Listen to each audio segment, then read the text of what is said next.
Hello learners. आज हम इस वीडियो में मिनिमम वेजेस एक्ट 1948 को समझेंगे और उसके प्रोविजंस को हम जानेंगे कि क्या क्या चीजें मिनिमम वेजेस एक्ट के अंदर आती हैं और कैसे वो अप्लीकेबल होती हैं। So let's start. Minimum wages किसी भी ऑर्गेनाइजेशन में तीन तरह के एम्प्लॉय होते हैं। पहला व्हाइट कॉलर एम्प्लॉय, दूसरा ब्लू कॉलर एम्प्लॉय एंड तीसरा grey grey collar employ. White collar employ कौन से होते हैं? जैसे कि अकाउंटेंट, लॉयर, टीचर, ये व्हाइट कॉलर एम्प्लॉय हुए। ग्रे कॉलर एम्प्लॉय कौन से हुए? नर्स, शेफ, फ्लाइट अटेंडेंट, ये हमारे ग्रे कॉलर एम्प्लॉय। और ब्लू कॉलर एम्प्लॉय कौन से हुए? पेंटर हो गया, इलेक्ट्रिशियंस हो गए, या कोई भी कहते बिल्डिंग बना रहा है, या ठेकेदार हो गया, नॉट नॉट ठेकेदार, मिस्त्री हो गया, लेबर हो गया, वो ब्लू कॉलर एम्प्लॉय कहलाते हैं। ठीक है। तो तीन तरह के एम्प्लॉय किसी भी ऑर्गेनाइजेशन में काम करते हैं। अब आते हैं वेजिस के बारे में। वेजिस क्या होता है और उसके क्या कंसेप्ट है। किसी भी ऑर्गेनाइजेशन में तीन तरह के एम्प्लॉय हमने बात किया, और वो तीन तरह के एम्प्लॉय को हम कोई भी वो काम करते हैं उसका हम पैसा देते हैं। तो यहाँ पे मैंने एक छोटा सा एग्जांपल लिया है कि एक लेबर ने क्या किया, कोई भी लेबर ने उसने काम करके दिया इंस्टीट्यूशन को और ऑर्गेनाइजेशन को, और फिर उसको उसके लिए क्या मिला? वेजेस मिला। ठीक है। वेजेस में मीन्स पैसा मिला। ठीक है। उसको पैसा मिला, मनी मिला उसको। ठीक है। अगर कोई भी व्हाइट कॉलर एम्प्लॉय, कोई भी व्हाइट कॉलर एम्प्लॉय और grey collar employ, white collar employ, grey collar employ, कोई भी काम कंप्लीट करके, जो उनका काम है उस काम को वो कंप्लीट करके देते हैं, तो उन्हें जो वेजेस मिलता है वो मंथली बेसिस पे मिलता है। मीन्स उसे हम सैलरी कहते हैं। पर जब कोई ब्लू कॉलर एम्प्लॉय कोई भी काम कंप्लीट करके देता है, उसे जो पैसा मिलता है वो डेली बेसिस पे मिलता है, या वीकली बेसिस पे भी मिल सकता है, या पीस बेसिस पे भी मिल सकता है, या आवरली बेसिस पे भी मिल सकता है। उसे हम वेजिस कहते हैं। उसे हम क्या कहते हैं? वेजिस कहते हैं। तो वेजिस का मीनिंग क्या हुआ? कोई भी ब्लू कॉलर एम्प्लॉय वो अपना काम कंप्लीट करता है, वो अपना काम कंप्लीट करता है, और उसके लिए उसको जो पैसा है डेली बेसिस पे मिल रहा है, या वीकली बेसिस पे मिल रहा है, या पीस बेसिस पे मिल रहा है, उसे हम वेजेस कहेंगे। ठीक है। अब हम जानेंगे कि व्हाइट कॉलर एम्प्लॉय और सबसे बड़ी व्हाइट कॉलर एम्प्लॉय और ग्रे कॉलर एम्प्लॉय में क्या डिफरेंस है। सबसे पहले व्हाइट कॉलर एम्प्लॉय और ग्रे कॉलर एम्प्लॉय, ये दोनों क्या होते हैं? ये परमानेंट मेंबर होते हैं। याद रखिएगा, ये परमानेंट एम्प्लॉय होते हैं किसी भी ऑर्गेनाइजेशन में। और ब्लू कॉलर एम्प्लॉय क्या होता है? ये टेम्परेरी मेंबर होता है किसी भी ऑर्गेनाइजेशन, किसी भी फैक्ट्री, किसी भी स्टेब्लिशमेंट के अंदर। ठीक है। और सैलरी और वेजेस में एक ही चीज का सबसे बड़ा डिफरेंस क्या है कि सैलरी जो मिलती है मंथली, जो एम्प्लॉय या किसी भी लेबर को या किसी भी वर्कमैन को जो सैलरी मिलती है, वो अगर मंथली बेसिस पे मिल रही है तो उसको हम सैलरी कहेंगे। बट अगर उसे डेली बेसिस पे मिल रही है, या पीस बेसिस पे मिल रही है, या वीकली बेसिस पे मिल रही है, तो उसको हम वेजेस कहेंगे। यही डिफरेंस है सैलरी और वेजेस में। आगे चलते हैं। Next it is appropriate authority. हमारे इंडिया में जितने भी लॉज हैं उसके दो तरीके से, दो अप्रोप्रिएट अथॉरिटी होती है। पहला होता है सेंट्रल सेंट्रल गवर्नमेंट, पहला होता है सेंट्रल गवर्नमेंट, दूसरा होता है स्टेट गवर्नमेंट। सेंट्रल गवर्नमेंट क्या होता है कि अगर कोई भी स्टैब्लिशमेंट या कोई भी कंपनी या कोई भी फैक्ट्री या कोई भी ऑर्गेनाइजेशंस, अगर वो सेंट्रल गवर्नमेंट की के पॉलिसीज के अंदर आता है और सेंट्रल गवर्नमेंट उसको हैंडल करता है, तो वो सेंट्रल गवर्नमेंट अथॉरिटी उसकी क्या अप्रोप्रिएट अथॉरिटी रहेगी। ठीक है। मगर अगर कोई भी स्टैब्लिशमेंट, कोई भी कंपनी और कोई भी फैक्ट्री, अगर वो स्टेट गवर्नमेंट की पॉलिसी को अडॉप्ट करता है और स्टेट गवर्नमेंट की पॉलिसी के साथ के फ्रेमवर्क पे काम करता है, और उसका स्टेट गवर्नमेंट के रूल और रेगुलेशंस पे फॉलो अप करता है, तो उस के कंडीशन में स्टेट गवर्नमेंट अप्रोप्रिएट अथॉरिटी रहेगी। ठीक है। अब मिनिमम वेजेस एक्ट के अनुसार अगर बात करता हूं, तो सेंट्रल गवर्नमेंट के अंदर जितनी भी स्टेब्लिशमेंट आएगी, जो भी करते, जैसे कोल इंडस्ट्री सेंट्रल गवर्नमेंट के अंदर आती है। तो कोल इंडस्ट्री में जो वेजेस है, जो मिनिमम फिक्स वेजेस किया जाता है, जो कि कम से कम इतना पैसा देना चाहिए, तो वो सेंट्रल गवर्नमेंट डिसाइड करेगी। मगर अगर किसी इंस्टीट्यूशन में, अगर मान लीजिए किसी स्टेट में कोई भी फैक्ट्री है या बिस्किट फैक्ट्री या कोई भी चीजें लगाई गई है, उस पे स्टेट गवर्नमेंट उसकी अप्रोप्रिएट अथॉरिटी है, तो स्टेट गवर्नमेंट उसका जितने वर्कमैन है उसकी फिक्स्ड फिक्स्ड इनकम और फिक्स्ड वेजेस को डिसाइड करेगी उस समय। फिक्स्ड इनकम, तो कहने का मतलब है कि सेंट्रल गवर्नमेंट के अंदर जितने भी स्टेब्लिशमेंट आएगी, जितने भी फैक्ट्रीज आएंगी, जो सेंट्रल गवर्नमेंट उसको हैंडल कर रही है, उसके मिनिमम फिक्स वेजेस, माने मिनिमम पैसा डिसाइड कौन करेगा? सेंट्रल गवर्नमेंट करेगी। और अगर स्टेट गवर्नमेंट के अंदर अंदर अगर कोई फैक्ट्री आती है या कोई स्टेब्लिशमेंट आती है और स्टेट गवर्नमेंट उसकी अप्रोप्रिएट अथॉरिटी है, तो स्टेट गवर्नमेंट ही क्या करेगी? उसके फिक्स्ड वेजेस को डिसाइड करेगी। तो ये दोनों ही कहते अप्रोप्रिएट गवर्नमेंट होती है, ये दोनों मिल करके जो फिक्स्ड करती है मिनिमम वेजेस को, ये दोनों ही मिल करके फिक्स करती है मिनिमम वेजेस को। और इन दोनों का कहना ये भी है कि ये ऐसा नहीं है कि इस डिफरेंट रीजन्स के डिफरेंट डिफरेंट कंडीशंस हो सकते हैं। जैसे मैं एक छोटा सा एग्जांपल लूंगा, न्यू दिल्ली और कलकत्ता की। न्यू दिल्ली और कलकत्ता की कहते, मैं न्यू दिल्ली और कलकत्ता के एक एग्जांपल लेता हूँ। न्यू दिल्ली में अगर देखा जाए तो न्यू दिल्ली की कहते मिनिमम जो वेजेस हैं 18,000 से 24,000 है। ठीक है, इस ये कम से कम देना है, ये डिसाइडेड है। और यहाँ पे दिल्ली गवर्नमेंट में ये डिसाइडेड है, सॉरी कोलकाता गवर्नमेंट में ये डिसाइडेड है कि 16,000 से लेके 24,000 तक ईच के बीच में देना है, depending on the position, depending on the skill, depending on the talent. तो ये है। और वर्किंग आवर्स पे भी डिफरेंस है, जैसे न्यू दिल्ली में 8 आवर्स का करते मिनिमम कंडीशंस है, और कोलकाता में देखोगे तो 8.5 आवर्स का, मतलब 8.5 घंटे का मिनिमम वर्किंग आवर्स है। ठीक है, तो ये सारी चीजें कौन डिसाइड करते हैं? सेंट्रल गवर्नमेंट का है। सेंट्रल गवर्नमेंट के इंस्टीट्यूशन सेंट्रल गवर्नमेंट के अंदर आती है तो सेंट्रल गवर्नमेंट देखेगी, स्टेट गवर्नमेंट के अंदर आएगी तो स्टेट गवर्नमेंट देखेगी। आगे चलते हैं, हम history of minimum wages act 1948 के बारे में जानेंगे कि आखिर ये आया कैसे। स्टार्टिंग हुई 1920 से, 1920 से स्टार्ट हुआ, जिसमें केजीआर केजीआर चौधरी ने इस चीज को करते रखा। सब मैंने बोलते हैं एक सभा में रखा कि हमारे पास एक पर्सन को इतना पैसा मिलना चाहिए। वो जानते थे कि उस समय में आप लोगों को पता है कि ब्रिटिश शासन था, और ब्रिटिश शासन में क्या था कि लोग से काम तो करवा लिया जाता था मगर पैसा नहीं दिया जाता था। तो ये सारी चीजों को देखने के बाद केजीआर चौधरी की जो कमेटी थी उसमें ये चीजें को देखा गया, और उसमें कहते केजीआर ने इस तरह के प्रस्ताव को रखा गया। ठीक है, फिर इस जो प्रस्ताव रखा गया 1928 में, आईएलओ, जिसको हम लोग बोलते हैं इंटरनेशनल लेबर ऑर्गेनाइजेशन, इन्होंने क्या किया, इस जो भी इन्होंने रखा मिनिमम वेजेस एक्ट का, इन्होंने इसको अडॉप्ट कर लिया। इन्होंने अडॉप्ट किया अंडर द कन्वेंशन नंबर 26। उन्होंने 1928 में इंटरनेशनल लेबर ऑर्गेनाइजेशन ने अडॉप्ट किया, एंड देन उसको क्या किया, अब अडॉप्ट करने के बाद उस पर जो भी चेंजेस करना है, जो रिव्यू करना है वो करना करते थे।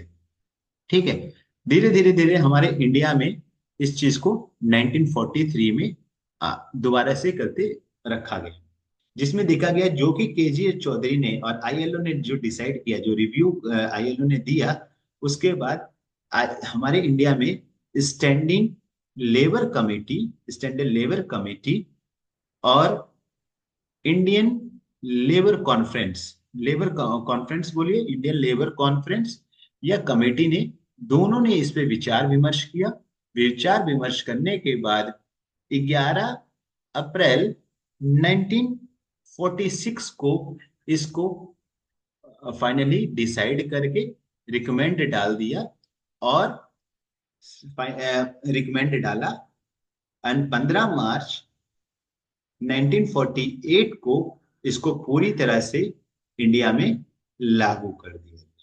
ठीक है, तो ये इसकी छोटी सी हिस्ट्री है कि 1920 में केजीआर चौधरी जी ने इसको प्रस्ताव को रखा। उसको 1928 में लेबर इंटरनेशनल लेबर ऑर्गेनाइजेशन ने इसको अडॉप्ट किया, और फिर उस पे विचार विमर्श करके जो भी रिव्यू देना था वो रिव्यू दिया। उसके बाद 1943 में standing labour committee and Indian labour committee दोनों ने कल इस चीज को देखा, और इस पे बातचीत करके सारी चीज को बोलते हैं ना, सारी चीजों को देख सुन करके 11 अप्रैल 1946 को इस चीज को पार्लियामेंट में रिकमेंडेशंस दिया, और पार्लियामेंट में जब इसको रखा गया, मतलब पार्लियामेंट उस समय में सेंट्रल लेजिस्लेटिव असेंबली हुआ करती थी, तो वहां पे रखा गया, और 15 मार्च 1948 में इस चीज को लागू कर दिया। ठीक है, तो इसकी जो सबसे इंपॉर्टेंट डेट है आपकी ये है 15 मार्च 1948। इस दिन इसको लागू किया गया, और सबसे इसको किसने गलती किया, तो आपको सबसे पहले बताना है केजीआर चौधरी जी ने इसको रिकमेंडेशन मैंने सबसे पहले रखा। और स्टैंडिंग लेबर कमेटी ने कब रखा, 1943 में इसको करते। इस पे इसके सारे रिव्यू जो भी आए थे इंटरनेशनल लेबर ऑर्गेनाइजेशन के अंदर, उस रिव्यू को देख करके उस पर विचार विमर्श करके 11 अप्रैल 1946 को फाइनलाइज किया गया, और सेंट्रल लेजिस्लेटिव असेंबली में रखा, इन्होंने दोनों ने मिलकर रखा, एंड 15 मार्च 1948 में लागू कर दिया। ठीक है, आगे चलते हैं। Applicability of minimum wages act 1948। ये मिनिमम वेजेस एक्ट किस किस पे लागू होता है, तो सिंपल है, एक छोटा सा ही है कि किसी भी ऑर्गेनाइजेशन में 1000 या 1000 से ज्यादा वर्कर काम कर रहे होंगे तो उसमें मिनिमम वेजेस एक्ट लागू हो जाएगा। और ठीक है, मिनिमम वेजेस एक्ट क्या है, एक्चुअली में क्या है, इसमें मिनिमम वेजेस एक्ट में क्या है, फिक्स रेट फिक्स रेट दिया जाएगा कि कम से कम इतना पैसा देना ही देना है। एक वर्कमैन, एक एम्प्लॉय को जो भी कम से कम इतना पैसा देंगे ताकि वो अपना सर्वाइवल कर सके। ठीक है, तो किसी भी ऑर्गेनाइजेशन ये अप्लीकेबल कहाँ कहाँ होता है, 1000 या 1000 से ज्यादा वर्कमैन किसी ऑर्गेनाइजेशन या किसी फैक्ट्री या किसी स्टैब्लिशमेंट में काम कर रहे हो, तो ऑटोमेटिक मिनिमम वेजेस एक्ट 1948 के अंदर आ जाएगा। और ये मिनिमम वेजेस एक्ट 1948 क्या करता है, ये फिक्स रेट करता है, फिक्स वेजेस रेट्स फिक्स कर देता है कि इतना पैसा आपको देना ही देना है। और वो कौन डिसाइड करता है, अगर सेंट्रल गवर्नमेंट है, सेंट्रल अथॉरिटी के अंदर आती है तो सेंट्रल गवर्नमेंट करेगी, और स्टेट अथॉरिटी के अंदर आती है तो स्टेट गवर्नमेंट करेगी। ठीक है, तो ये अप्लीकेबिलिटी है।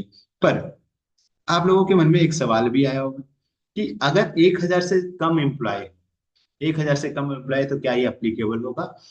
अप्लीकेबल नहीं होगा, बट कोई इंस्टीट्यूशन चाहती है कि कहते मेरा भी ऑर्गेनाइजेशन मिनिमम वेजेस एक्ट को फॉलो करे, तो वो एक एप्लीकेशन दे सकती है स्टेट गवर्नमेंट को, अगर वो स्टेट के अंदर है, और अगर वो सेंट्रल के अंदर सेंट्रल अथॉरिटी को दे सकती है, उस पर रिव्यू होगा, और रिव्यू होने के बाद उस पर भी लागू किया जा सकता है।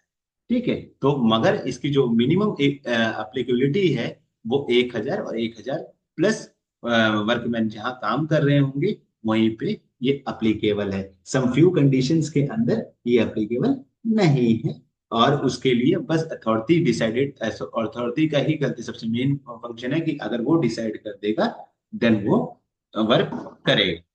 आगे चलते हैं, इसके ऑब्जेक्टिव्स क्या है। ऑब्जेक्टिव्स क्या है?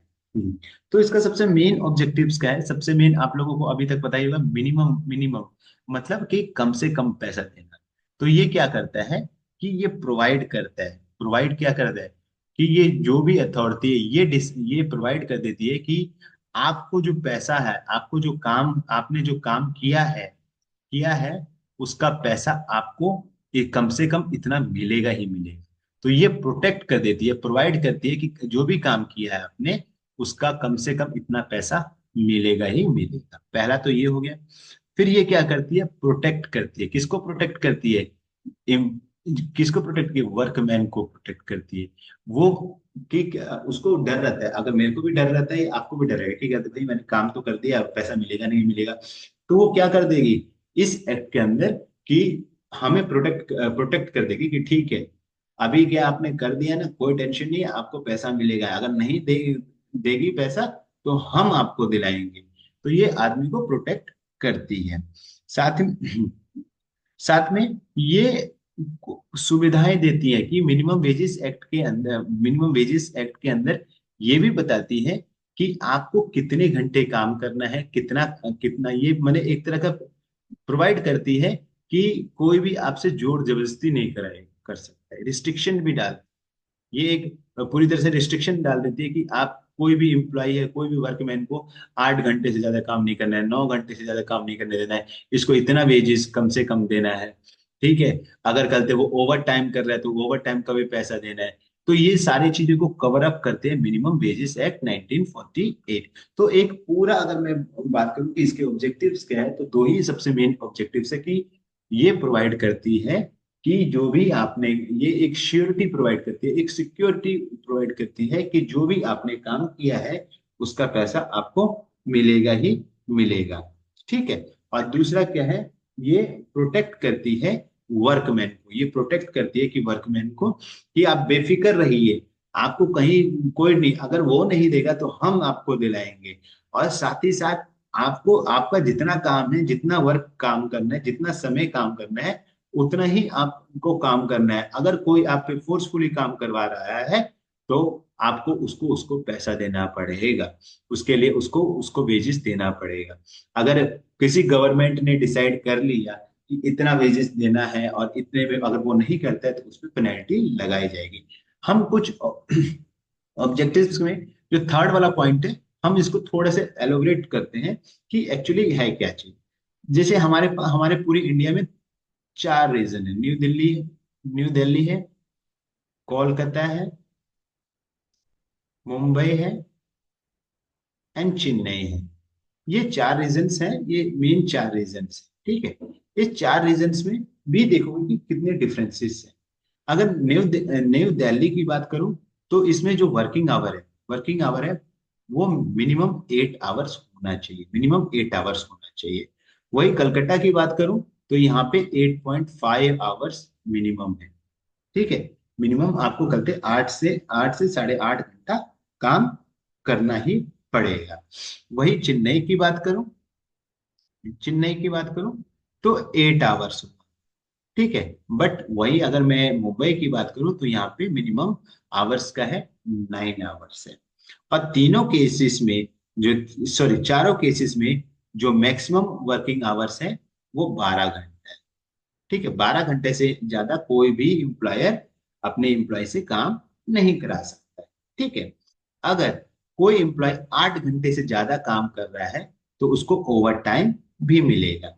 ठीक है, अब ये कुछ कंडीशंस हैं। साथ में अगर कहते हैं, मान लीजिए कि अगर ये 8 घंटे काम करता है तो इसको ठीक है, एक दिन वो 9 घंटे काम करता है, एक दिन वो 7 घंटे का, तो टोटली अगर पूरे वीक में 48 आवर्स काम करता है तब इसके कंडीशंस को फॉलो। मगर 48 आवर्स से ज्यादा काम करता है तो उसको जो ओवर टाइम का पैसा मिलना चाहिए और मिलेगा। तो इस यही सारी चीजों को डिफरेंशिएट को करते मिनिमम वेजेस एक्ट के अंदर सारी चीज को कवर अप की गई है, और साथ ही साथ प्रोटेक्ट किया गया है और प्रोवाइड की गई है फैसिलिटी टू द वर्कमैन। ठीक है, ये बेसिकली वर्कमैन के लिए बनाया गया एक्ट है। ठीक है, आगे चलते हैं, हम मिनिमम वेजेस एक्ट 1948 स्टार्ट करते हैं। ठीक है, तो सेक्शन 1 में सबसे पहले इसके बारे में बताएंगे कि कहते हैं ये नाम क्या है। इसमें ये सबसे सेक्शन 1 में बताया गया है कि इसका जो नाम है मिनिमम वेजेस एक्ट 1948, ये कब आया? 15 मार्च 1948 से 1948 से ये लागू हुआ। ठीक है ना, और ये पूरे होल ऑफ द इंडिया, मतलब एंटायर इंडिया में करते ये लागू है। अब जैसे जम्मू पहले बोलते थे ना, जम्मू एंड कश्मीर करते अलग है, जम्मू एंड कश्मीर में नहीं लागू है ये वो है। अब पूरे इंडिया में ये लागू है, जितने भी इस्टेब्लिशमेंट हमारे पूरी इंडिया में है, ये हर एक इस्टेब्लिशमेंट में ये लागू है। बट ये एक ही कंडीशन रहेगी कि एक हजार से 1,000 और 1,000 से ज्यादा एम्प्लॉय काम कर रहे होंगे, तो वो वहां पे तो मिनिमम वेजेस एक्ट ऑटोमेटिक लागू हो जाएगी। पर अगर किसी ने, अगर मान लीजिए कि वो 1,000 एम्प्लॉय नहीं भी है, मगर अगर उसे उसका काम का पैसा अगर कम मिल रहा है, जो कि फिक्स किया गया है स्टेट गवर्नमेंट या सेंट्रल गवर्नमेंट के द्वारा, अगर उसे कम दिया जा रहा है, तभी भी वो मिनिमम वेजेस एक्ट 1948 के अंदर आएगा ही आएगा। ठीक है, ये हमारा सेक्शन 1 के अंदर आ गया। ठीक, सेक्शन 1 के अंदर सिंपली है नाम मिनिमम वेजेस एक्ट 1948, और ये पूरे ऑल ओवर इंडिया में लागू हुआ है। ठीक है, एंड इस कब हुआ है? 15 मार्च 1948 में। आगे चलते हैं सेक्शन 2। सेक्शन 2 में पहले अप्रोप्रिएट गवर्नमेंट। अप्रोप्रिएट गवर्नमेंट कौन होता है? अप्रोप्रिएट गवर्नमेंट मैंने अभी स्टार्टिंग में ही बताया कि अप्रोप्रिएट गवर्नमेंट मैंने आपको यही बताया ही कि अप्रोप्रिएट गवर्नमेंट कौन से होते हैं, central government, state government, depending on the institutions की करते। वो अगर वो एस्टेब्लिशमेंट या वो फैक्ट्री सेंट्रल गवर्नमेंट को के अंदर आती है, तो सेंट्रल गवर्नमेंट उसकी अप्रोप्रिएट अथॉरिटी होगी। और अगर वो स्टेट गवर्नमेंट के अंदर थे, स्टेट अथॉरिटी उसकी, स्टेट गवर्नमेंट उसकी अथॉरिटी होगी। ठीक है, एम्प्लॉयर कौन होता है? जो काम देता है। एम्प्लॉयर कौन होता है? जो काम देता है। जैसे कि आईसीआईसीआई, ये क्या है? ये एक कंपनी है। ये क्या है? ये एक एम्प्लॉयर है जिन्होंने आपको काम दिया। ठीक है, एम्प्लॉय कौन हुआ? जिसको जो काम करेगा, जो काम देगा, वो एम्प्लॉयर हो गया। जो काम करेगा वो एम्प्लॉय हो गया। ठीक है, वेजेस मैंने आपको बताया है कि वेजेस क्या होता है। कोई भी वर्कमैन अगर काम करता है और जो काम उसने किया है उसका जो पैसा उसे मिलता है, उसको हम वेजेस कहते हैं। चाहे वो हम उसको, अगर मैं सिंपली टर्म में बोलूं, मनी टर्म में उसको पैसा दे जाता है, और साथ ही साथ ये कहा जाता है कि कहते उसको उसके रेमुनेशन दिया जाता है, तो वही उसका वेजेस कहलाता है। ठीक है, वेजेस, और मैंने वेजेस एंड सैलरी में डिफरेंसेस पहले ही बताया, बट वेजेस, यहाँ पे वेजेस सिंपल भाषा में पूछा गया है, तो एक ही तरह के बोले कि जितने भी रेमोरेशंस होते हैं, वो रेमोरेशन इन the form of the money होती है। और वो किसी भी एम्प्लॉय को, कोई भी एम्प्लॉय जो कोई भी काम करता है, उसका पैसा जो मिलता है उसको ही हम वेजेस कहेंगे। ठीक है, शेड्यूल्ड एम्प्लॉयमेंट। शेड्यूल्ड एम्प्लॉयमेंट कौन से होते हैं? शेड्यूल्ड एम्प्लॉयमेंट वो एम्प्लॉय होते हैं जो कि करते हैं रेगुलरली भी बोल सकते हैं, जो कंटिन्यूसली वर्क करते हैं एक ऑर्गेनाइजेशन के अंदर। ठीक है, शेड्यूल्ड एम्प्लॉयमेंट उनके लिए होता है। ठीक है, आगे चलते हैं सेक्शन 2 के सारे भागों को डिस्कस करते हैं। 2 के अंदर, 2A के अंदर सबसे पहले आता है एडोलसेंट। ठीक है, क्या होता है एडोलसेंट? का मतलब क्या होता है कि कोई भी पर्सन अगर 14 साल से ऊपर है, 14 साल से ऊपर है, ठीक है, और 18 साल कंप्लीट नहीं हुआ है, 14 साल उसकी एज, 14 साल से बड़ा है और 18 साल से कम है, तो वो हमारे एडोलसेंट में आ जाएगा। तो सेक्शन 2A में यही बताया गया है कि कोई भी पर्सन अगर 14 साल से ऊपर है, 14 साल की एज से ऊपर है, बट 18 साल से कम है, तो उसे एडोलसेंट में रखा जाएगा। ठीक है, 2AA में बताया गया एडल्ट। 2AA में क्या बताया गया? एडल्ट। एडल्ट कौन होगा? जो 18 साल से ऊपर की एज, 18 से, जैसी 18 साल 1 महीना भी हो जाता है, तो वो एडल्ट में गिना जाए।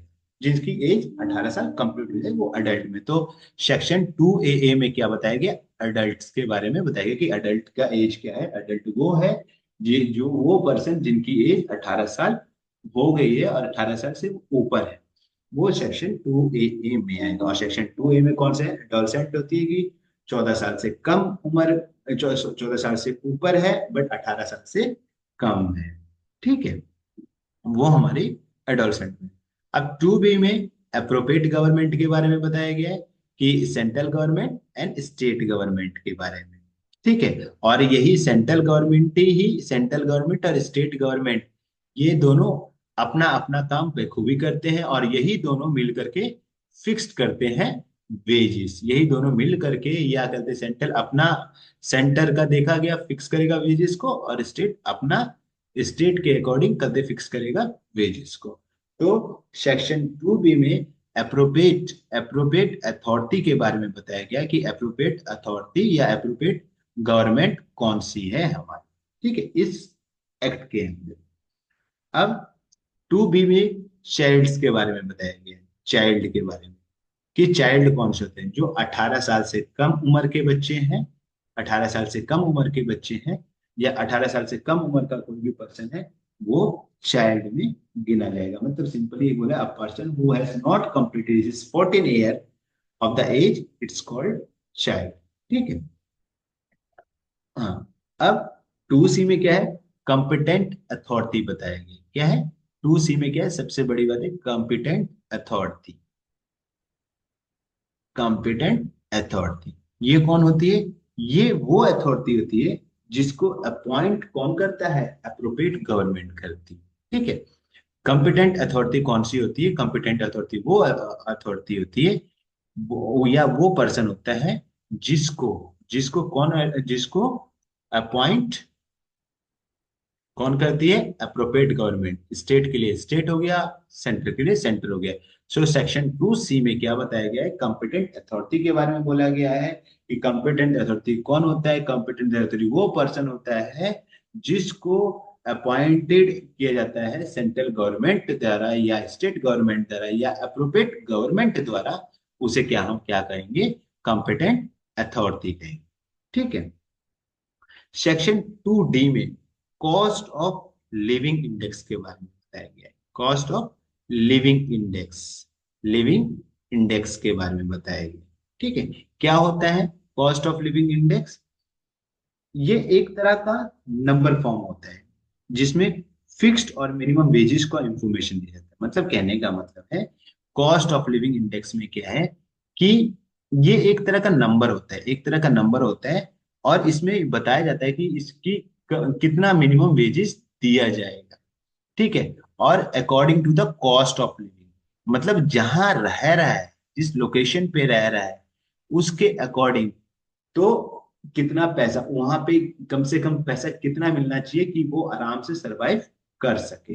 फॉर एग्जाम्पल अगर मैं ये कहूँ, फॉर एग्जाम्पल इसमें कॉस्ट ऑफ लिविंग इंडेक्स में बात करूं, तो अगर मैं मुंबई में काम कर रहा हूँ, तो अगर मेरे को 20,000 मिलता है, then it is the very low cost. ये बहुत कम है कि मैं उसमें वहां पे सरवाइव कर पाऊंगा।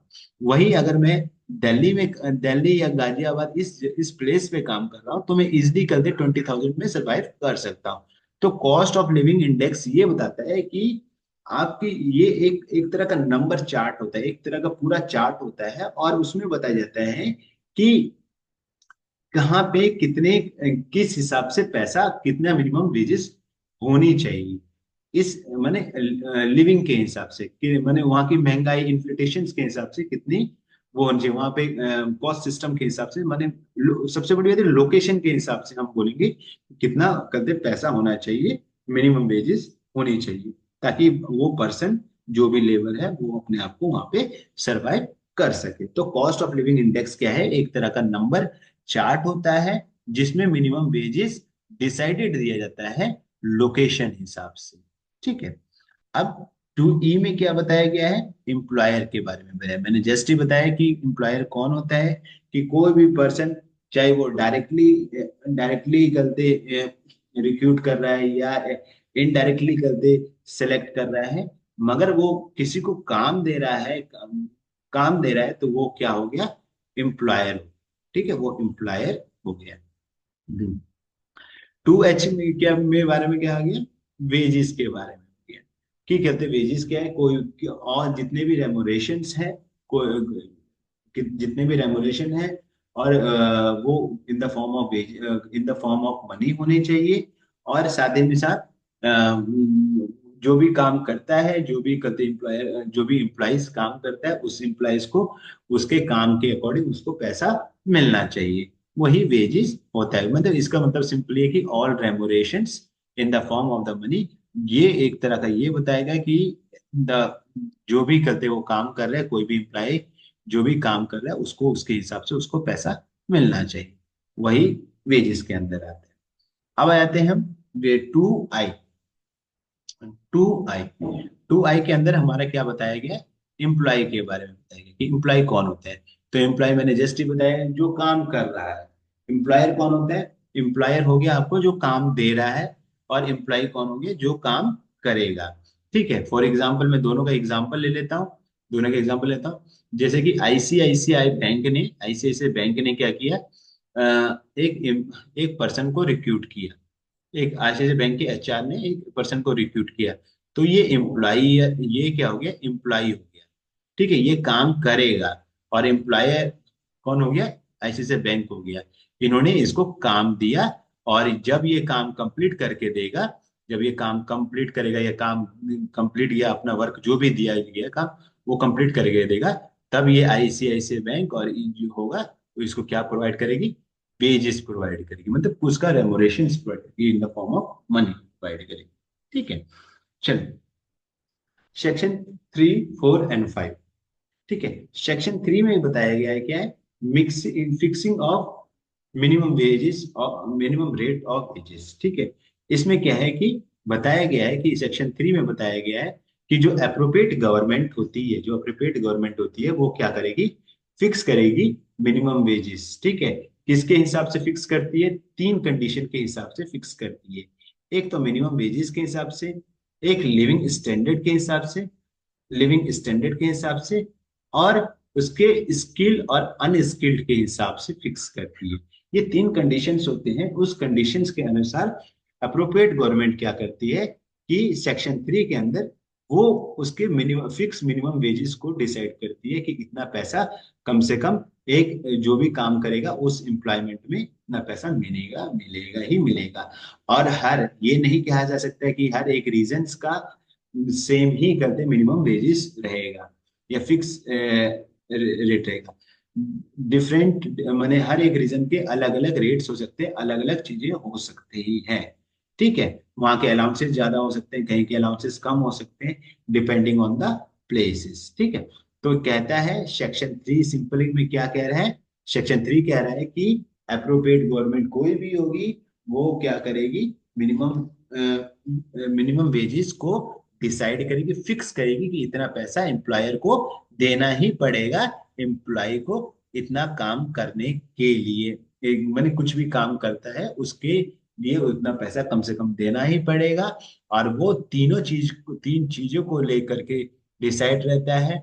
एक तो कहते हैं लिविंग स्टैंडर्ड कैसा है, लोकेशन, एक मैं भूल गया, लोकेशन, लोकेशन के हिसाब से भी पैसा मिलता है।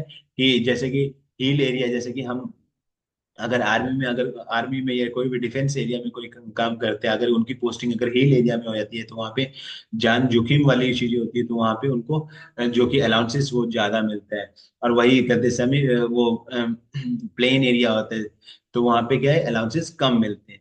तो उसके अकाउंट मतलब उसके हिसाब से उसको पैसा मिलना चाहिए, मतलब लिविंग स्टैंडर्ड के साथ साथ लोकेशंस के साथ साथ उसके मिनिमम वेजेस को डिसाइड करता है, कौन करता है, अप्रोप्रिएट गवर्नमेंट। तो सेक्शन 3 में क्या बताया गया है, फिक्स करता है अप्रोप्रिएट गवर्नमेंट, क्या करता है, फिक्स करता है minimum wages, minimum rate of wages decide. ठीक है, और हर एक रीजन का अलग अलग हो सकता है, ये नहीं कह सकते कि सेम टू सेम रहेगा, अलग अलग हो सकता है, अलग अलग चीज अलग अलग रीजन के हिसाब से चलेगी। ठीक है, सेक्शन 4 में, section 4 now we coming for section 4। ठीक है, सेक्शन 4 में क्या है, minimum rate of wages specify the minimum wage can include the basic wages and allowances. अब कहते हैं देखो, सबसे पहले हम मिनिमम रेट ऑफ वेजेस को हम समझें कि एक्चुअली हम लोग किसी ऑर्गेनाइजेशन में जब काम करते हैं तो हमें पता होना चाहिए कि एक्चुअली में हमें मिलता है क्या। ठीक है, तो जैसे हम मैंने किसी ऑर्गेनाइजेशन में काम स्टार्ट किया, एक मिनट, ये मेरा पेन, ये मेरा पेन, ओके। मैंने किसी ऑर्गेनाइजेशन में मेरे को किसी ऑर्गेनाइजेशन ने मेरे को सिलेक्ट किया, उसने बोला कि आपकी सीटीसी 4 लाख रुपए है। सीटीसी का मतलब होता है कॉस्ट ऑफ कंपनी। ठीक है, इसमें से क्या है कि टैक्स को डिडक्ट करना होगा। देन टैक्स डिडक्शंस करने के बाद जो भी है आप डिडक्ट करके जो भी नेट सैलरी जो आएगी वो चीजें रहेंगी। ये हमारे एक और मतलब कहने का होता है कि कॉस्ट ऑफ कंपनी में, कॉस्ट ऑफ कंपनी क्या होता है कि बेसिकली हम कहा कहा जा सके कि जो हमारी बेसिक्स पे होती हैं और अलाउंसेस होते हैं या कोई भी बेनिफिट्स हमें दिए जाते हैं, सारी चीजों को कंबाइंड करके जो कोई पैसा होता है उसी को हम सीटीसी कहते हैं। ठीक है, उसको हम सीटीसी कहते हैं। तो सीटीसी, और उसके बाद क्या होता है कि टैक्स, गवर्नमेंट टैक्स लग जाता है, फिर कुछ डिडक्शन, हमारे डिडक्शंस होते हैं। तो हाथ में हमारे पास जो सैलरी आती है, जो हमारे पास जो सैलरी आती है वो नेट सैलरी कहलाती है। ठीक है। तो कहता है कि सेक्शन 4 यही कह रहा है कि मिनिमम रेट ऑफ वेजेस जो कि कहते हैं, जो कि बेस करेगा जो भी काम मिलेगा उसका इंक्लूड होगा, बेसिक वेजेस को इंक्लूड होगा, साथ साथ ही अलाउंसेस में भी अलाउंसेस को भी कवर अप करेगा। अलाउंसेस किस हिसाब से होगा? लिविंग स्टैंडर्ड के हिसाब से होगा और लोकेशन के हिसाब से होगा। ठीक है, हर एक जगह का अलग अलग वैल्यूज होती है इस कारण। तो वो कहता है कि सेक्शन 4 में ये कह रहा है कि मिनिमम रेट ऑफ वेजेस होना चाहिए इंक्लूडिंग बेसिक्स पे एंड अलाउंसेस को डिफाइन कर रहा होना चाहिए। और आप, ठीक है,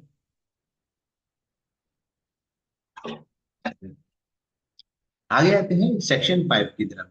सेक्शन 5 में ये बताता है कि प्रोसीजर्स क्या है फिक्सिंग करने का और रिवाइजिंग द मिनिमम वेजेस। ठीक है, कि कहते जो भी मतलब जो भी डिसाइड किया है, माने जो भी हमारे डिसाइडेड फैक्टर है, इसमें बताया गया कि प्रोसीजर्स क्या है कि किसी भी अमाउंट को, किसी भी रेट्स को डिसाइड करने का या उसको रिवाइज करने का क्या प्रोसीजर्स है। तो क्या है यहाँ पे प्रोसीजर है कि स्टेट द प्रोसीजर्स और fixing and revising the minimum wages including the appointment of the committee और publication of proposal in the official gazette. मतलब कहता है क्या है कहता है सबसे पहली बात ये एक चीज बताना मैं आपको भूल गया कि एवरी 5 ईयर में हर 5 साल में, हर 5 साल में, एक मिनट रुकिए, हर 5 साल में आपके जो स्टेट गवर्नमेंट होगी या सेंट्रल गवर्नमेंट होगी या अप्रोप्रिएट अथॉरिटी होगी, हर 5 साल में रिवाइज करेगी आपके मिनिमम वेजेस, मिनिमम वेजेस को। अगर मान लीजिए कि करते वो 5 साल में रिवाइज नहीं करती है, तो वो जो पहले इससे पहले जो डिसाइडेड था वही कंटिन्यू होगा आगे के दिनों में। ठीक है, आगे के दिनों में। तो सेक्शन 5 में लिखा हुआ है कि fixing minimum rate rate of the wages. ठीक है, तो इसमें क्या होता है, सबसे पहले कि एक इसमें जो स्टेट है या सेंटर है एक कमेटी बनाएगी, एक कमेटी बनाएगी। ठीक है, उस कमेटी को, एक मिनट रुकिए, हाँ, एक कमेटी, एक जो भी है एक कमेटी को अपॉइंट करेगी, एक कमेटी को अपॉइंट करेगी, और वो कमेटी क्या करेगी, जितने भी जो भी है, जो भी रेट फिक्स किया गया है वो सर्च करेगी और उसकी मतलब पूरे जांच पड़ताल करेगी। एंड देन अगर उसको लग रहा है कि उसको रिवाइज करके डालना चाहिए तो वो रिवाइज करेगी और ऑफिशियली वो मतलब रिवाइज करेगी और उसके बाद आगे के प्रोसीजर्स को फॉलो अप करेगी। तो कहने का मतलब कि एक कमेटी बनाई जाएगी और उस कमेटी में वो क्या करेगा, वो पब्लिश भी करेगा, और अगर किसी तरह का करते वो चेक करने के बाद वो मतलब एक प्रपोजल देगा, किसको देगा, ऑफिशियल गैजेट्स को देगा, जो कि एडवाइजर कमेटी होती है, एडवाइजर कमेटी को देगा, एडवाइजरी बोर्ड को देगा। वो चेक करेगा कि हाँ क्या ये चीज सही है और इस अकॉर्डिंग वो पैसा सही मिनिमम होना चाहिए। तो वो सारी चीजें, सारा चीज देख करके हिसाब करके वो आगे प्रोसेस करेगा। ठीक है, और एक सबसे बड़ी बात है कि किसी भी जब जो कमेटी बनाई जाएगी, ये याद रखिएगा कि जो कमेटी बनाई जाएगी उसमें equal number of the persons होंगे। मतलब एम्प्लॉयर, एम्प्लॉय और इंडिपेंडेंट पर्सन्स होंगे। मतलब अगर कहने का मतलब है कि 9 एम्प्लॉय है मेरे पास, 9 पर्सन है, तो 9 पर्सन मेरे मतलब 3 एम्प्लॉयर होंगे, 3 एम्प्लॉयर होंगे, 3 एम्प्लॉयज होंगे और 3 इंडिपेंडेंट पर्सन होंगे। मतलब इक्वल डिस्ट्रीब्यूशन होगा इस कमिटीज में, और ये तीनों मिल करके ही डिसाइड करेंगे फिक्स रेट ऑफ वेजेस को। ठीक है, मतलब डिसाइड करेंगे, डिसाइड नहीं करेंगे मतलब हाँ डिसाइड करेंगे कि कहते हैं इतनी चीजें हमारे यहाँ पे इतना चल रहा है और इस लोकेशन के हिसाब से इतने चीजें हैं। ठीक है, वो सारी चीजें बताएंगे। ठीक है, अब सेक्शन सिक्स के अंदर जैसे कि अब कमेटी ने बना दिया, अब मान लीजिए कि एक कमेटी ने क्या किया कि एक प्रपोजल दे दिया। कमेटी ने बोला कि कहते ये है, ये फिक्स रेट है, ये फिक्स रेट है। अब क्या है कि वो जमा करेगा किसके पास? एडवाइजरी बोर्ड के पास। एडवाइजरी बोर्ड क्या करता है? उस एडवाइजरी बोर्ड उसको पहले चेक करेगा कि हाँ, क्या जो कमेटी ने बनाई है, जो भी प्रपोजल दिया है, वो क्या बिल्कुल सही है। तो एडवाइजरी बोर्ड क्या करेगी? एडवाइजरी बोर्ड उसको चेक करेगी, एंड चेक करने के वेरीफाई करेगी। ठीक है, वेरीफाई जब हो जाएगा कि कहते हैं हाँ, जो भी डिसीजन लिया गया है, जो भी चीजें हैं, वो बिल्कुल करेक्ट है, तो वो क्या करेगी? पब्लिश करेगी। किसमें पब्लिश करेगी? National publications house, national publication house में पब्लिश करेगी। एंड देन उस पे हियरिंग हो, माने उस पे सुना जाएगा, बहुत सारे रिप्रेजेंटेटिव होंगे, वो उस पे बातें, कोई पॉजिटिव में बोलेगा, कोई नेगेटिव में बात बोलेगा। एंड देन फाइनली क्या है, इसको नोटिफाई करके उसको पब्लिश किया जाएगा। ठीक है, तो सेक्शन 5 में क्या कहा गया? सेक्शन 5 में क्या है कि कमेटी बनाई गई। कमेटी में कहते वो लोगों ने क्या किया? डिसाइड किया, और डिसाइड किया, फिक्स किया, पूरा फाइनली डिसाइड करके फिक्स कर लिया। देन सेक्शन 6 में क्या है कि एडवाइजरी बोर्ड, जो भी कमेटी ने बनाई, वो एडवाइजरी बोर्ड ने देखा, उस एडवाइजरी बोर्ड ने उस पे अपनी अपनी सारी चीजें देख करके उस पे उसको फिर वो पब्लिश किया। किसमें पब्लिश किया? नेशनल पब्लिकेशन हाउस में बोलेंगे। नेशनल पब्लिकेशन हाउस में मतलब ट्रेड यूनियन भी होते हैं उसमें, उसमें ट्रेड यूनियन रिप्रेजेंटेटिव भी बैठे होंगे, कहीं कॉमर्शियल कॉर्पोरेट भी बैठे होंगे, मतलब सारी चीजें, सारे लोग बैठते हैं, तो वहां पे पब्लिश करेंगे। और फिर उस पे अगर किसी को आपत्तिजनक होगी, तो उसकी बातों को हेयरिंग करेंगे। हेयरिंग करने के बाद उसको क्या है कि नोटिफिके अगर करते जो भी है, उसका उसको रिव्यू करके देन नोटिफाई कर देंगे। तो वो सेक्शन 6 के अंदर आएगा। ठीक है, तो सेक्शन 6 के अंदर क्या है कि एडवाइजरी बोर्ड से लेके उसके नोटिफिकेशन तक सारे के सारी चीजें को फॉलो अप करेगा। ठीक है, आगे चलते हैं सेक्शन 7 एंड सेक्शन 8। सेक्शन 7 और सेक्शन 8 में कहा गया है, सेक्शन 7 में कहा गया है कि कि कोई भी जो provide for the constitution of advisory board recommended the minimum wages of different sector to ensure fair wages.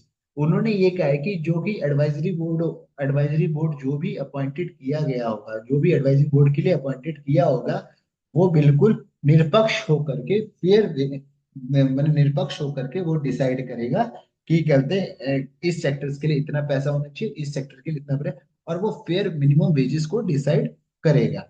ठीक है, देन अगर सेक्शन 8 में बताया गया है कि अगर वो स्टेट एडवाइजरी बोर्ड है, मतलब कि अगर वो बेसिकली एक, हाँ, अगर ये स्टेट वाला है तो इसी के अंदर आ जाएगा, सेक्शन 7 के अंदर जाएगा।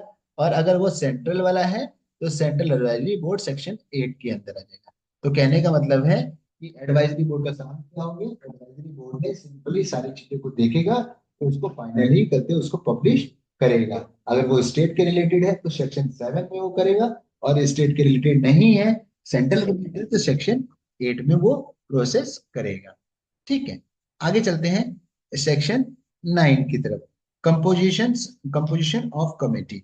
अब जैसे कि मैंने आपको पहले ही बताया है कि जो भी कमेटी बनेगी, हाँ, जो भी एक मिनट, जो भी कमेटी बनेगी वो तीन लोगों से मिलके बनेगी। एक एम्प्लॉयर से बनेगी, ठीक है, एक एम्प्लॉय से बनेगी,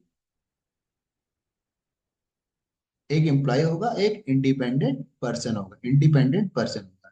ठीक है, तो इसमें क्या है कि तीनों का हिस्सा, कोई भी चाहे एडवाइजरी कमेटी हो या जो कि अपॉइंटेड कमेटी हो, जो कि कॉम्पिटेंट अथॉरिटी जिसको बोलेंगे, उसमें भी कहते तीन तरह के लोग बैठेंगे। वो भी equal number of the persons बैठेंगे, याद रखना, equal number of the persons decides करेंगे। तो यही बताया गया कि कंपोजिशन ऑफ कमिटीज में क्या है कि चाहे एडवाइजरी बोर्ड में जो है, एडवाइजरी बोर्ड जो बनेगी उसमें तीन तरह के लोग होंगे, जैसे employer, employer, employee and independent person.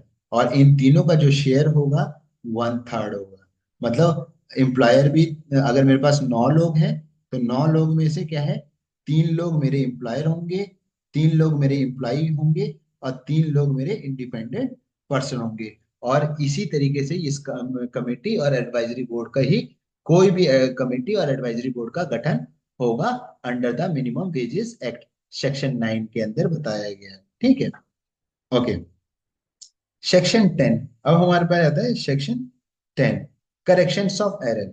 अगर सेक्शन 10, करेक्शंस ऑफ एरर, अगर मान लीजिए किसी चीज को प्रॉब्लम आ जाती है, किसी चीज में प्रॉब्लम आ जाती है, तो government allow the government to correct error in the list of the schedule employment of the wages rates.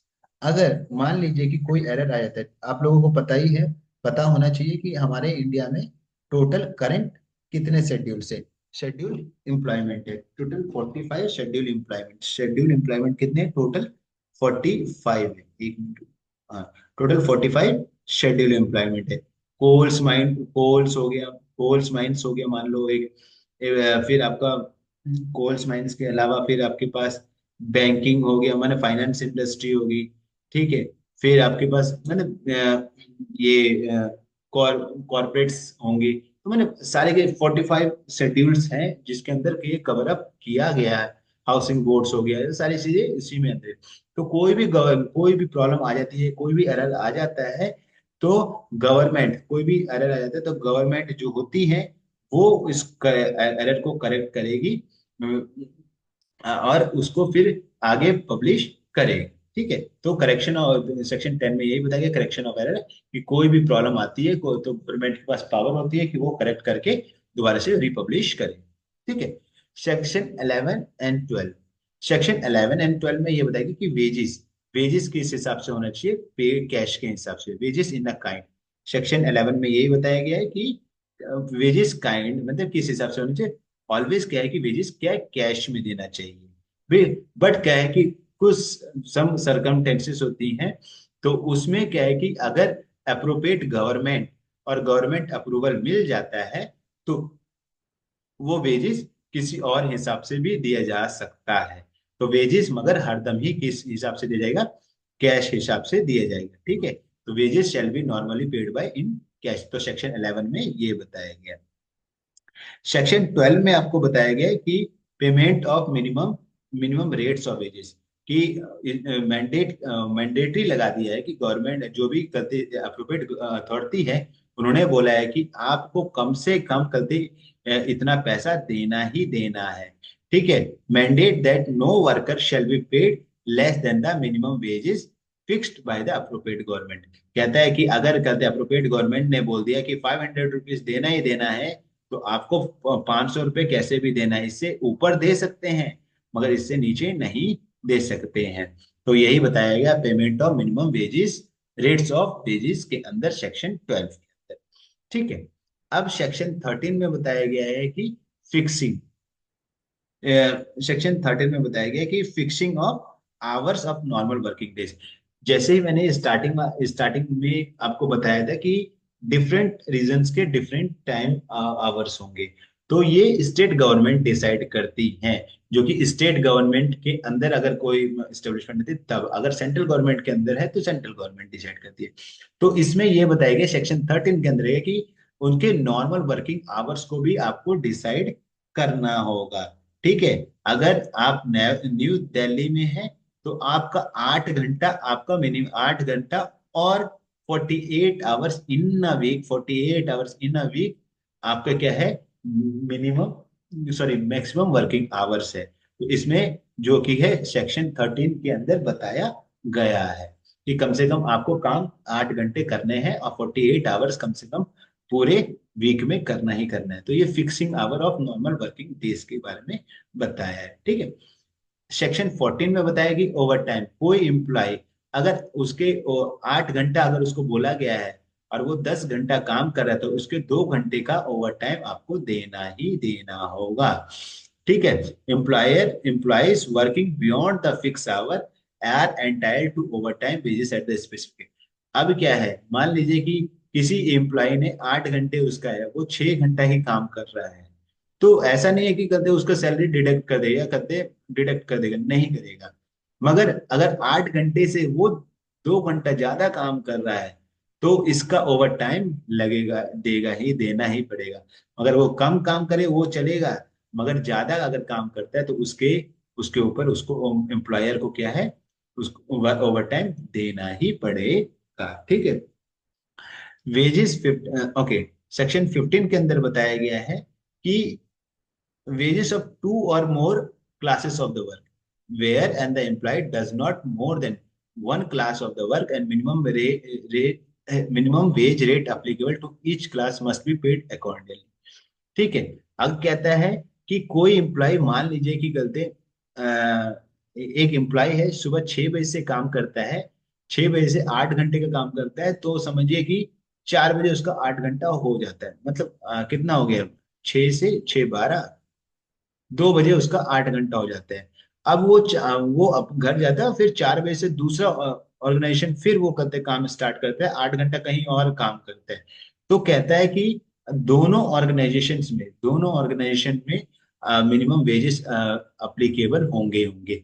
ऐसा नहीं है कि कहते एक जगह उसको, एक जगह दो ऑर्गेनाइजेशन में काम कर रहा है या दो फैक्ट्री में काम कर रहा है या दो प्लेसेस में काम कर रहा है, तो एक जगह करते हैं वो 8 घंटा उसने कर लिया तो 8 घंटे का ही फॉलो अप करेगा, उसमें उसको मिनिमम वेजेस मिलेगा। मगर दूसरे साइट पे जा रहा है तो दूसरे साइट पे उसको नहीं मिल रहा है, ऐसा अप्लीकेबल। जितने साइट्स पे वो काम करेगा उतने साइट्स पे उसको उस हिसाब से पैसा मिलेगा, जो कि करते अप्रोप्रिएट गवर्नमेंट ने डिसाइडेड किया है कि इतना कम से कम मिलेगा ही मिलेगा, चाहे वो 10 ऑर्गेनाइजेशन में काम कर रहा हो। ठीक है। तो सेक्शन 15 में यही बताया गया है कि चाहे वन क्लासेस में वन क्लासेस में काम कर रहा हो, या मोर देन वन क्लास में काम कर रहा हो, मोर देन वन इंस्टीट्यूशन में काम कर रहा हो, डज नॉट मीन कि गलते उस पे उसे गलते उसके मिनिमम वेजेस है, मिनिमम वेजेस नहीं दिया गया, फेयर वेजेस नहीं दिया गया जो डिसाइडेड है उसको। चाहे वन में काम करे, दो में काम करे, तीन में काम करे, उसको उतना जो डिसाइडेड है उतना पैसा कम से कम मिलना चाहिए ही चाहिए। ठीक है। तो सेक्शन 15 के अंदर बताया गया है। सेक्शन 16, सेक्शन 16 में क्या बताया गया, minimum time rate wages of the piece work. Minimum wage of the piece rate worker should be not less than the time rate minimum wage rate of the same kind of the work.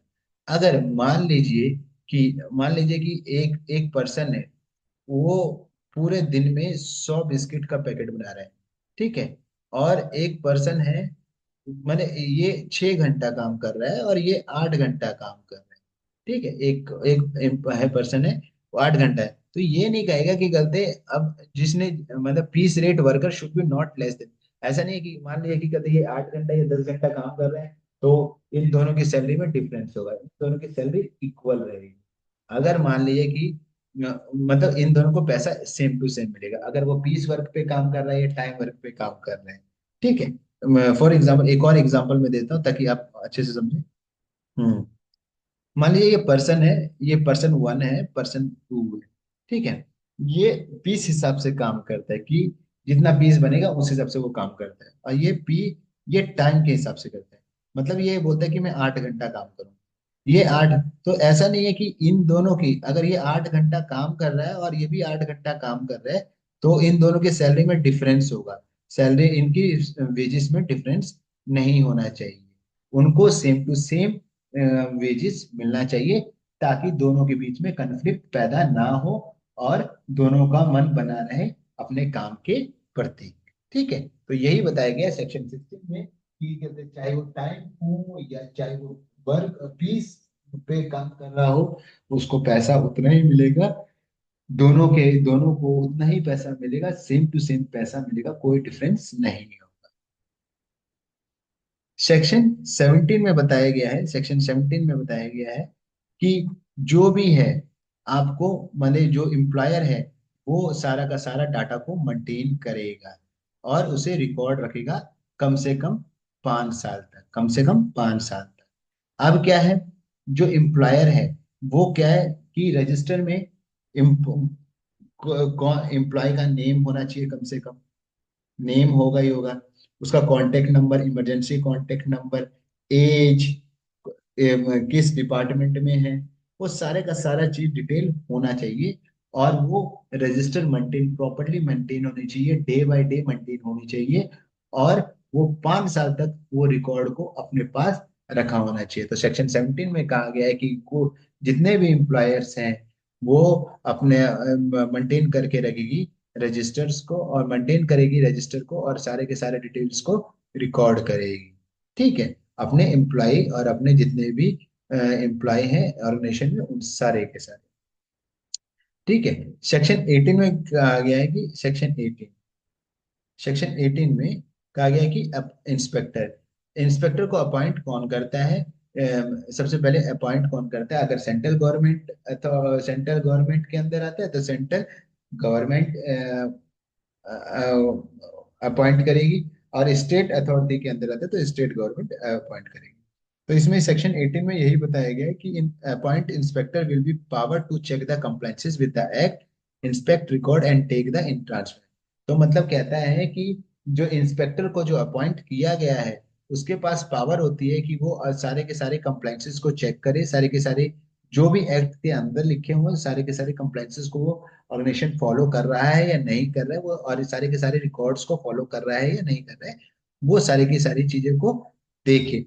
तो ये inspector की duties को भी बताया गया है। साथ में ये बताया गया कि जो इंस्पेक्टर को अपॉइंट किया गया है, वो सारी की सारी चीजों को कंप्लायंसेस को अच्छी तरह फॉलो अप कराए। अगर कोई फॉलो अप नहीं करता है, देन डायरेक्टली इन्फॉर्म करे अप्रोप्रिएट अथॉरिटी को। ठीक है, सेक्शन 19। अब सेक्शन 19 क्या कहती है कि provide the mechanism of the worker to claim unpaid minimum wages including the appointing of the authority here the wage related dispute. अगर क्या कहती है कि क्लेम, अगर कोई अनपेड वेजेस है, कोई अनपेड वेजेस है, या कोई भी कहते वेजेस को नहीं दिया गया है, तो जो अपॉइंटेड किया हुआ जो अप्रोप्रिएट अथॉरिटी है, जो अपॉइंटेड किया गया जो पर्सन है, इस चीज को देखेगा, और इस चीज जो भी डिस्प्यूट है इन दोनों के बीच में, एम्प्लॉयर और एम्प्लॉय के बीच में, उसको क्लियर अप करेगा, और उसको उसकी पर्टिकुलर क्लेम दिला के रहेगा, एम्प्लॉइज को उसके काम का उसको पैसा दिला के रहेगा। ठीक है, सेक्शन 20 में बताया गया है, सेक्शन 19 में आपको क्लेम्स के बारे में बताया गया है। सेक्शन 20 में claims by the employee or their representative that can be filed the complaint unpraised before the authority। अगर क्या है कि अगर किसी एम्प्लॉइज को अगर पैसा नहीं मिलता है या अनपेड वेजेस है, और वो नहीं दे रहा है एम्प्लॉयर, तो वो अपने अथॉरिटी को वो बता सकता है और उस पर कंप्लेन दर्ज करा सकता है क्लेम अपना पाने के लिए। ठीक है, सेक्शन 21 में बताया गया है, सॉरी सेक्शन 21 में बताया गया है कि single application respect of the number of the employ, कि एक सिंगल एप्लीकेशन ही करते जितने भी एम्प्लॉय है जिनको वेजेस नहीं मिला है, वो सिंगल एक ही एप्लीकेशन पे सारे के सारे अपना लिख करके अप्रोप्रिएट अथॉरिटी को जमा कराए एप्लीकेशन, और उसके हिसाब से फिर देन उनको पैसा मिलेगा ही मिलेगा। ठीक है, ये section 22। Section 22, penalty of certain offences. अगर मान लीजिए कि कहते किसी कोई नहीं मतलब किसी एम्प्लॉयर ने कंप्लेन करने के बाद भी, किसी एम्प्लॉय ने कंप्लेन करने के बाद भी एम्प्लॉयर अगर पैसा नहीं देता है, और वो कहते दोषी पाया जाता है, एम्प्लॉयर अगर दोषी पाया जाता है, तो उसे कहते एक इम्प्रिजमेंट मतलब उसको सलाखों पे रखा जाएगा, और साथ ही साथ 5,000 रुपए तक का जुर्माना भी लगाया जाएगा।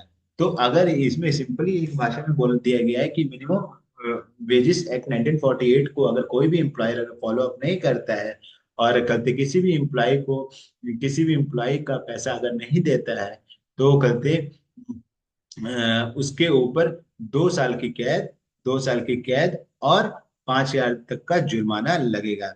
ठीक है, 2 साल तक की कैद होती है बहुत मैक्सिमम केसेस में, बट अभी जो नॉर्मल केसेस है अप टू 6 मंथ है।